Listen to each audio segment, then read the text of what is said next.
Hello friends, welcome to Rathi's kitchen. நான் உங்கள் ஏமா பேசுகிறேன்.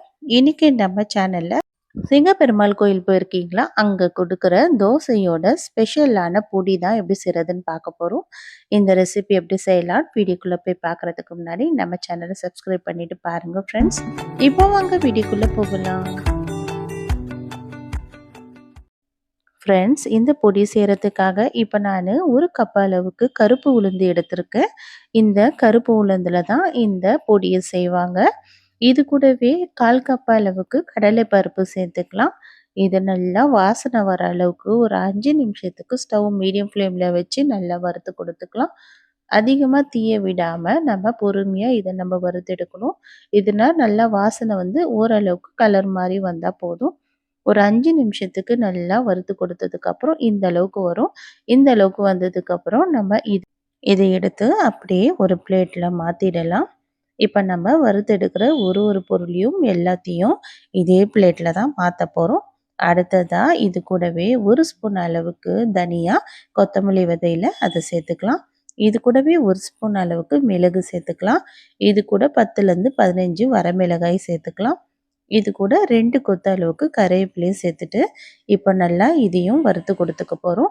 இது கூட 1 ஸ்பூன் அளவுக்கு எள்ளும் சேர்த்துட்டேன். கருப்பு எள்ளு இல்லைன்னா வெள்ளை எள்ளு உங்ககிட்ட எது இருக்கோ அதை சேர்த்துக்கோங்க. சேர்த்துட்டு இதெல்லாம் நல்லா ஒரு 2-3 நிமிஷத்துக்கு வறுத்து எடுத்தால் போதும். இதெல்லாம் நல்லா வறுத்து வர நேரத்துலையே லாஸ்ட்டாக இது கூட 1 டேபிள் ஸ்பூன் அளவுக்கு கல்லுப்பு சேர்த்துக்கலாம். இந்த பொடிக்கு தேவையான அளவுக்கு கல்லுப்பு சேர்த்துட்டு இதையும் நல்லா வறுத்துடலாம். கல்லுப்பு சேர்த்து வறுக்கும்போது இந்த பொடி ரொம்ப நாள் ஆனாலும் நமக்கு கெட்டு போகாமல் இருக்கும். இதில் நல்லா ஒரு 2-3 நிமிஷம் வறுத்து எடுத்ததுக்கப்புறமா இது எல்லாத்தையும் அப்படியே எடுத்து நம்ம ஏற்கனவே பருப்பு வறுத்து வச்சுருக்கோம்ல அந்த பிளேட்டில் மாற்றிக்கலாம். அடுத்ததாக இப்போ நம்ம இதில் 1 டேபிள் ஸ்பூன் அளவுக்கு எண்ணெய் சேர்த்துக்கலாம். சேர்த்துட்டு இது கூட கொஞ்சமாக புளி சேர்த்துக்க போகிறோம். இந்த புளியை நம்ம வதக்கி எடுக்கிறதுக்காக இந்த எண்ணெயை சேர்த்துருக்கோம். இப்போ சின்ன நெல்லிக்காய் சைஸ் அளவுக்கு புளியை சேர்த்துட்டு இது கூடவே கட்டி பெருங்காயம் ஒரு சின்ன துண்டு அளவுக்கு சேர்த்துட்டு இது போல் எண்ணெயில் நல்லா வதக்கி எடுத்துக்கலாம். எண்ணெயில் இது போல் வதக்கி எடுக்கும்போது நமக்கு இதில் இருக்கிற ஈரப்பதம்லாம் நல்லா குறைஞ்சி வரும்.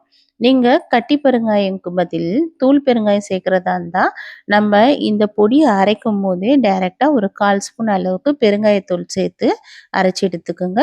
இதெல்லாம் அரைக்கிறதுக்கு முன்னாடி ஒரு 1/4 ஸ்பூன் அளவுக்கு மஞ்சள் தூள் மட்டும் சேர்த்துட்டு இப்போ நல்லா ஆறி வந்ததுக்கப்புறம் இதை அப்படியே மிக்ஸி ஜாரில் சேர்த்துக்கலாம். மிக்ஸி ஜாரில் சேர்த்துட்டு இதை நல்லா கொஞ்சம் கொரகொரப்பாக நல்லா அரைச்சி எடுத்துக்கலாம். இதை நல்லா அரைச்சி எடுத்துட்டு நல்லா ஃபேன் காற்றடியில் நம்ம ஆற வச்சுட்டு அதுக்கப்புறமா நம்ம ஒரு பாட்டிலில் போட்டு ஸ்டோர் பண்ணி 3 மாதம் கூட கெட்டு போகாத அளவுக்கு ஸ்டோர் பண்ணி வைக்கலாம் வெளியே வச்சு. அவ்வளோதான், நல்லா டேஸ்டியான சிங்கப்பெருமாள் கோயில் ஸ்பெஷல் தோசை பொடி நமக்கு ரெடி ஆகிடுச்சு. இது கூட நல்லெண்ணெயில் சேர்த்து சாப்பிடும்போது ரொம்ப டேஸ்டியாக இருக்கும். கண்டிப்பாக நீங்களும் ட்ரை பண்ணி பாருங்கள் ஃப்ரெண்ட்ஸ். ட்ரை பண்ணி பார்த்துட்டு எப்படி இருக்குன்னு எனக்கு மறக்காமல் கமெண்ட் பண்ணுங்கள். இந்த வீடியோ பிடிச்சிருந்தால் லைக் பண்ணுங்கள். உங்கள் ஃப்ரெண்ட்ஸோடையும் ஷேர் பண்ணுங்கள். நம்ம ரதிஸ் கிச்சனையும் சப்ஸ்கிரைப் பண்ணிவிடுங்க. தேங்க்யூ.